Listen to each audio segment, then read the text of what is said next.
Receber uma notícia de um diagnóstico que a gente nunca ouviu falar é muito complicado, é muito difícil. Quando a gente se depara com essas doenças raras, a gente tem a impressão que está sozinho e abandonado. Não, vocês não estão sozinhos. Na minha visão, na realidade de hoje, inevitavelmente, em algum momento, vão acionar a justiça. Quando eu crescer, eu quero ser médica. Eu quero cuidar das pessoas, para não ficarem doentes.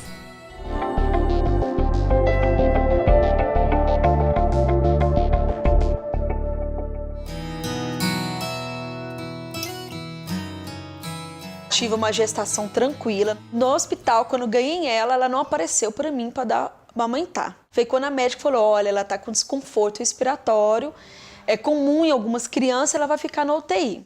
Aí, quando ela fez 1 mês e 15 dias, ela foi liberada para chegar em casa. Só que na hora que ela chegou em casa, ela chorava muito, muito, muito. Aí, dando banho nela, eu vi que o braço dela estava abaulado. Aí corremos de novo para o hospital, vimos que ela estava com um osso bem abalado, que era uma inflamação, já era um processo... O osso mesmo já inchado. Bem inchado. A inflamação tomou conta das vértebras, né? E começou a destruir de dentro para fora. Então, e aí foi o dia mais difícil da nossa vida, que o médico chegou e falou que ela estava paraplégica. E aí a gente falou, não, mas ela mexe as pernas, né? Ele falou, não, é reflexo. Aí foram outro estudo para ver o que era. Até os 3 anos de idade, ele foi uma criança normal, que corria, que brincava, que fazia traquinagem, como toda criança. Com 2 anos e 11 meses, eu descobri que ele tinha uma doença degenerativa.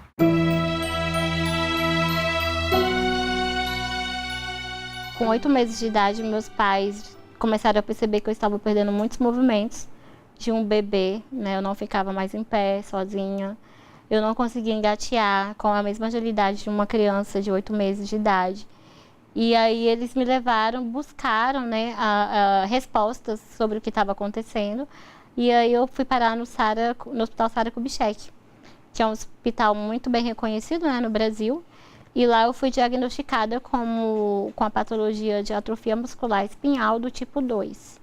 Que é uma doença degenerativa neuromuscular que atinge toda a estrutura muscular do meu corpo, fazendo com que eu vá perdendo os movimentos com o passar do tempo.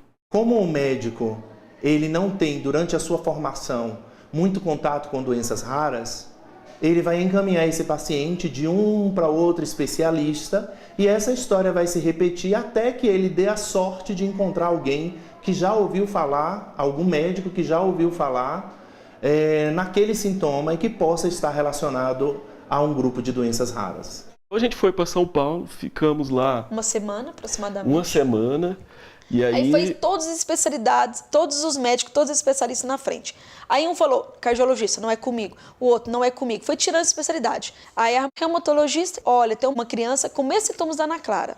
E tem um pesquisador no Catar pesquisando uma doença parecida com a da sua filha. Que é muito parecida com isso aí que está acontecendo com ela. E tem uma criança aqui de São Paulo que está com o mesmo problema. E a gente mandou o sangue dela para lá para fazer essa análise. Vocês se importariam de mandar também o sangue para lá para eles fazerem essa análise genética, né? E ele fez a leitura específica no próprio eixo, que também dessa doença dele, e descobriu a falha da Ana Clara. Então a doença dela é chamada DIRA, que é deficiência no receptor antagônico da interleucina 1. De acordo com a Organização Mundial da Saúde, doenças raras são aquelas que afetam até 65 pessoas a cada 100 mil indivíduos. O número exato ainda é desconhecido, mas atualmente são descritas de 7 a 8 mil doenças. 80% delas ocorrem de fatores genéticos e 20% estão distribuídos em causas ambientais, infecciosas e imunológicas. A gente está falando de algo em torno de 5 mil a 7 mil doenças diferentes. Boa parte delas tem fundo genético, 70% delas acometem crianças, então são doenças com um fator pediátrico muito forte. A grande maioria delas é degenerativa, quer dizer, a criança vai perdendo as suas capacidades vitais, motoras, neurológicas com o avançar da idade. Então são doenças muito graves, são doenças crônicas e que têm um fator de sofrimento humano muito forte. ele começou a ficar mais irritado, ele ficou muito nervoso, ele não comia direito, ele começou a falar mais embolado, e aí ele foi perdendo os movimentos, até que por fim, depois de um mês, eu trouxe ele novamente e ele ficou 2 meses internado, e aí realmente foi quando fechou o diagnóstico dele de adrenoleucodistrofia. O início dessa transição de ter uma criança que corre tudo para uma criança que vai ficar especial não é fácil.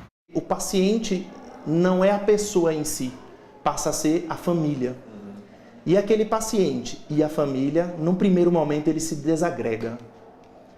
Então é necessário que haja uma equipe muito preparada que dê atenção a essa família e a esse paciente, a fim de que eles possam se recompor daquela notícia que é irreversível, que muitas vezes não tem cura e que muitas vezes ele vai peregrinar à procura de um cuidado melhor. Em sua maioria, os casos que chegam ao Superior Tribunal de Justiça relacionados a doenças raras têm como demanda o fornecimento de medicamentos, nem sempre encontrados no Brasil.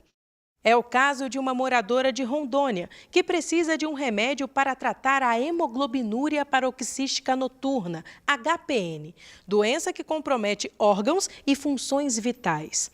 Em 2016, a ministra Laurita Vaz trancou o recurso da União até a apreciação do tema pelo Supremo Tribunal Federal. Os ministros vão discutir a obrigatoriedade do Estado em fornecer medicamento não registrado pela Anvisa. Até o julgamento do STF, a paciente continua recebendo o remédio requisitado. A saúde tem que ser assegurada constitucionalmente e respeitada. Por isso que muitas vezes se busca o judiciário. Se busca o judiciário para que seus direitos sejam consagrados, seus direitos sejam respeitados. Então, quando se julga e manda, muitas vezes o município, evidentemente, reclama daqueles direitos que são concedidos, alegando insuficiência orçamentária. Mas, além do orçamento, o maior bem que deve se proteger é a vida de cada paciente. E a vida deve ser respeitada no sentido mais amplo, independentemente do valor. A medicação nada mais é do que essa proteína que ela não produz no corpo, sintetizada em laboratório. Eu não vou em São Paulo, busco o medicamento ou vou na farmácia e compro. Eu sempre dependo de um laboratório que tem a bondade de patrocinar uma pesquisa.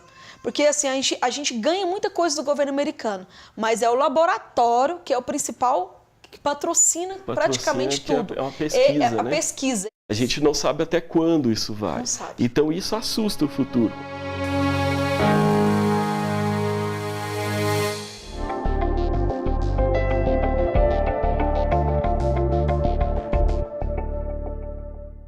O mundo moderno gira em torno da velocidade da informação que precisa ser segura e confiável. Para atender estas exigências, o Superior Tribunal de Justiça elabora e disponibiliza 2 publicações diferentes com o objetivo de divulgar a jurisprudência do Tribunal: o Informativo de Jurisprudência e o Jurisprudência em Teses. Para acessar o informativo, basta entrar no site oficial www.stj.jus.br, clicar em Jurisprudência e, em seguida, em Informativo de Jurisprudência. Aqui, você acessa as informações mais recentes sobre súmulas, recursos repetitivos e outros julgados selecionados. E pode consultar por edição, por data, com arquivos organizados em ordem cronológica e reunidos de acordo com o ano de publicação, ou separados de forma temática, por ramos do direito. Também é possível fazer pesquisa livre por assunto. Outra publicação quinzenal do STJ é o Jurisprudência em Teses, um caderno temático elaborado a partir da análise de toda a base de acórdãos e decisões monocráticas do Tribunal, onde você encontra os entendimentos existentes no STJ sobre temas específicos selecionados de acordo com a relevância jurídica. Você pode consultar as teses por edição e separado por ramos do direito, ou fazer uma pesquisa livre por assunto. Fácil, rápido e eficiente.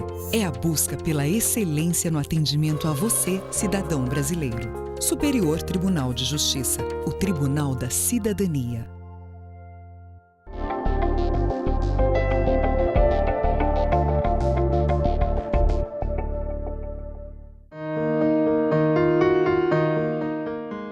Quando você traz o medicamento no voo, é menos burocracia. Quando vem via correio, aí sim é muito burocrático. Tem que fazer vários formulários, aí manda para a empresa transportadora manda para a Anvisa, aí às vezes para na Receita, às vezes para na Anvisa, e nunca é menos de uma semana.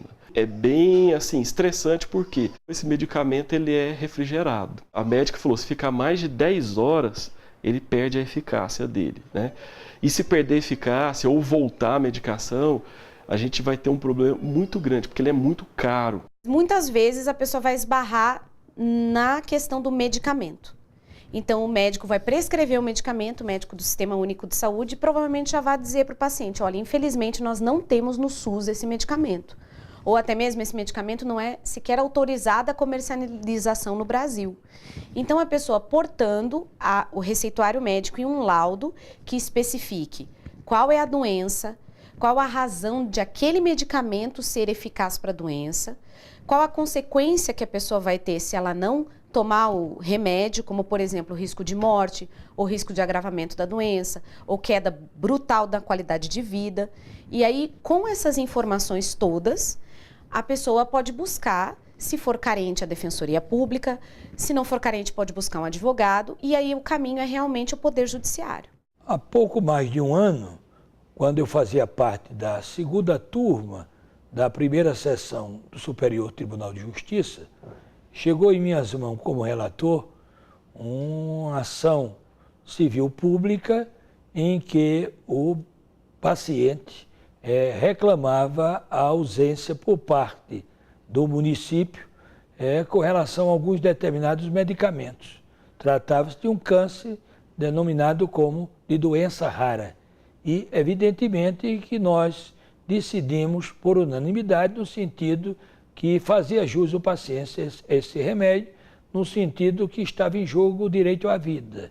E a saúde é um direito de todos e um dever do Estado. Evidentemente que temos que também analisar para que não haja excesso e possa ocorrer abuso contra a União, o Estado ou o município. Mas, em regra, a saúde é um direito de todos.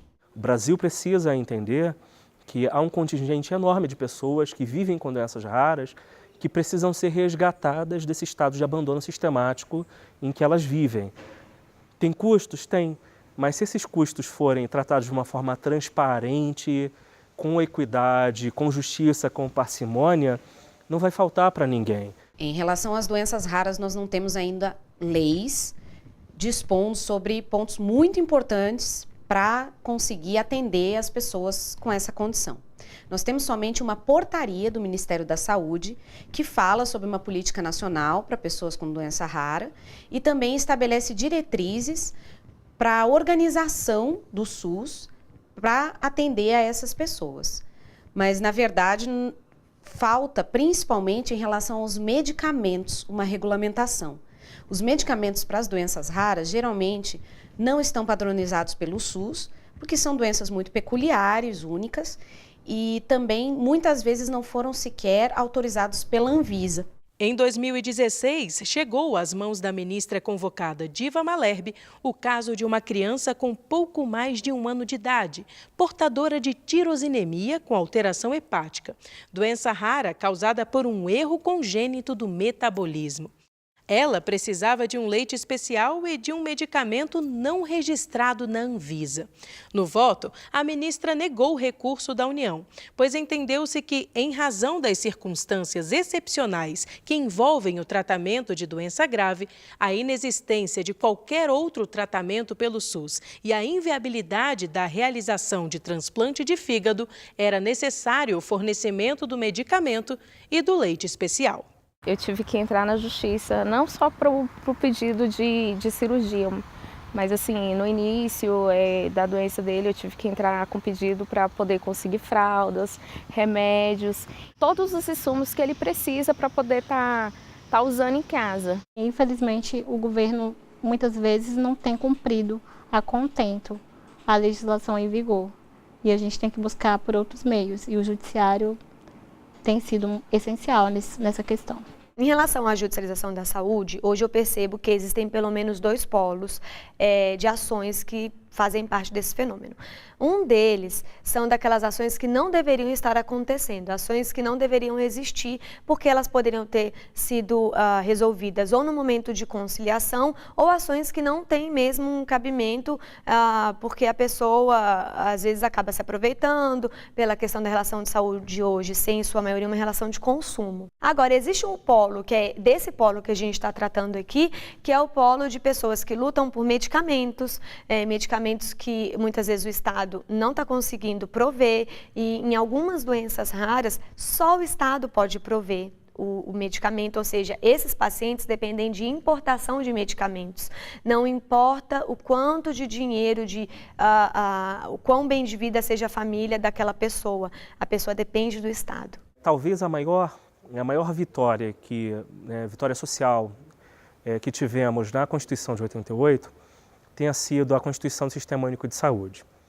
O SUS ele pode ter muitos problemas de gestão, mas ele é um ganho social muito grande porque ele atende universalmente, quer dizer, ele atende a todos.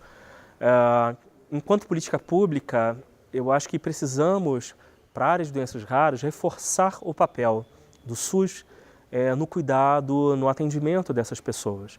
Então, eu acho que as conscientizações, os trabalhos que a gente tem que fazer, são no sentido de precisamos fortalecer nosso sistema de saúde para que ele continue a garantir de forma gratuita, de uma forma justa e digna, atendimento para a população. 0800 006 7868. Esse é o número da Linha Rara, canal de informação sobre doenças com dificuldade de diagnóstico. O serviço é de graça e funciona das 9 da manhã às 5 da tarde. É disponível no site do Ministério da Saúde a informação de qual município tem os centros de atenção à pessoa com doença grave. Também é possível verificar quais exames já estão autorizados no SUS, quais protocolos clínicos nós já temos autorizados para adquirir alguns medicamentos, mas a informação ela é de difícil acesso, é difícil para encontrar. Então, acho que já é um dos pontos. A informação ela precisa ser mais difundida, a gente tem de ter mais meios de acesso para que as pessoas portadoras de doença grave saibam do que elas já dispõem hoje, né?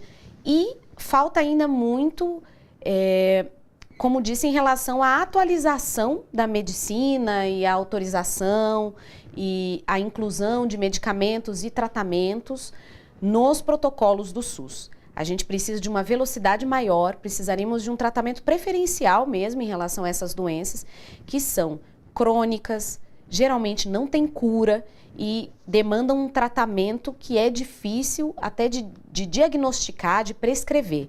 Então, a gente tem uma necessidade de maior celeridade.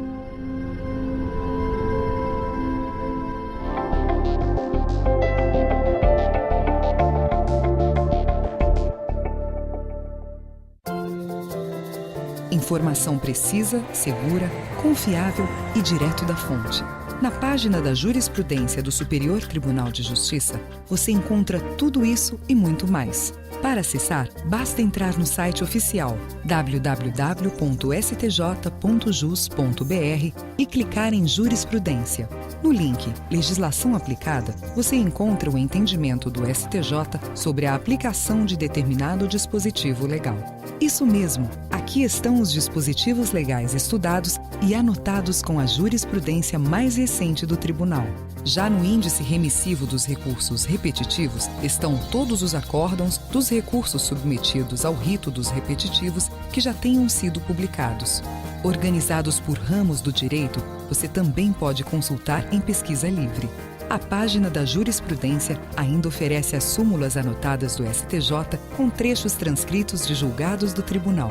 Você pode pesquisar por temas, pela ordem crescente ou decrescente dos números das súmulas ou por pesquisa livre. Fácil, rápido e eficiente. É a busca pela excelência no atendimento a você, cidadão brasileiro. Superior Tribunal de Justiça. O Tribunal da Cidadania.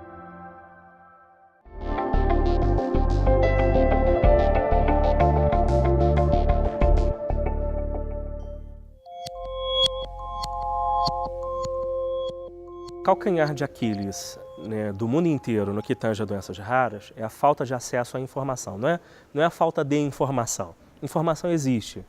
mas ela é uma informação científica, uma formação acadêmica, ela está restrita a alguns círculos de especialistas.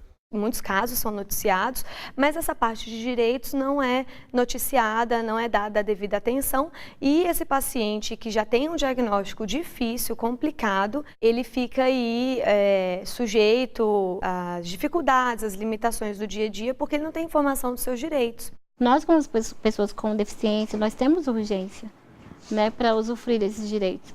Eu não consigo pegar um ônibus sozinha, da forma que, né, devido à minha limitação. Eu não consigo ter um táxi, eu não consigo utilizar sozinho porque não existe táxi adaptado. Então, eu tenho um carro para me garantir essa locomoção. E eu acho que o governo, como intermediador, né, de várias questões das pessoas em si, ele deveria, sim, agilizar esses procedimentos, facilitar, tirar um pouco da burocracia e nos garantir de forma mais efetiva esses direitos. A burocracia, enquanto segurança para nós, Estado, ela é importante, porque ela evita que pessoas usem de má fé. Veja que com toda essa burocracia existente hoje na administração pública, nós já estamos vivendo toda essa realidade. Imagina se ela não existisse, nós teríamos uma situação mais grave. Por meio de várias normas, entre elas a Lei 8.989 de 1995, a Instrução Normativa 988 de 2009 da Receita Federal e o Decreto 3.000 de 1999, as pessoas portadoras de algumas doenças graves podem sacar o FGTS, PIS, PASEP, têm isenção do Imposto de Renda, IPVA, ICMS, IPI e IOF na compra de um carro adaptado, quitação da casa própria, acesso à previdência privada, auxílio-doença, aposentadoria por invalidez e tratamento fora de domicílio quando necessário. Outras demandas são mais específicas, precisam de uma pesquisa maior na legislação e, em regra, requerimentos ou pedidos na esfera administrativa e, às vezes, algumas ações com demandas judiciais. O Poder Judiciário não quer desestabilizar o Poder Executivo. O que o Poder Judiciário quer é que o direito de cada cidadão, o princípio da cidadania, o princípio constitucional, seja respeitado. Evidentemente que temos que analisar caso a caso, submeter antes a um sistema de análise com relação à doença do paciente. Então, são mecanismos que têm que fazer uma análise percussiente, evidentemente se usando do bom senso, da sensibilidade, do princípio maior daquele que julga, que é o espírito também do interesse maior que o interesse coletivo, né? Não se adianta, muitas vezes, você deixar o município sem recursos, porque outros membros da coletividade vão precisar da utilização desse recurso. Por isso que decisão ou sentença se chama sentimento do juiz. E o juiz tem que ter prudência, tem que ter humildade, tem que ter sabedoria ao decidir as matérias que chegam ao seu conhecimento. Em 2015, o ministro Sérgio Kukina foi relator de um processo onde um menor de idade pedia que a União fornecesse o medicamento para tratar a síndrome de Dravet. A doença rara causa principalmente repetidas convulsões e o tratamento é feito com um remédio reconhecido nos Estados Unidos e na Europa. O STJ teve o mesmo entendimento do Ministério Público Federal e anulou a sentença em primeiro grau, que havia negado o medicamento.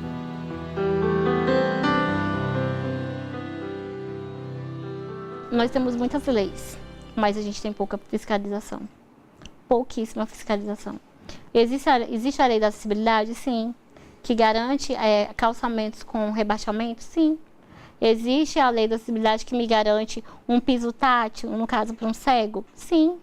Existem leis que me garantem até um cardápio em braille para um cego? Sim. Só que, infelizmente, pouquíssimos estabelecimentos cumprem essas leis. Mas eu acredito que seja um trabalho de formiguinha, sabe? Começa um pouquinho, vai mais um pouquinho, vai mais um pouquinho. A gente cresceu muito, assim, a gente evoluiu muito. Eu tive uma vida antes e depois do Vitor. Antes porque ele corria, ele andava para todos os lados. E depois por conta da doença. Porque não é fácil e é complicado porque é um aprendizado que a gente tem todos os dias. E todos os dias eu aprendo algo novo com o Vitor. Todos os dias ele me dá força para poder continuar. Todos os dias eu levanto para poder fazer as coisas por ele e para ele. Cada dia vivido que o Vitor está aqui comigo, do meu lado, é um dia para agradecer. Parece um livro. Apesar de todas as coisas que a gente passou, ela assim, sempre tá boa astral, ela sempre tá bem, nem parece que precisa de medicamento diário, né? Né, Ana Clara? A gente fala assim, nossa, se eu passei isso tudo, a gente pensa, né? Fala como Deus foi bom pra gente.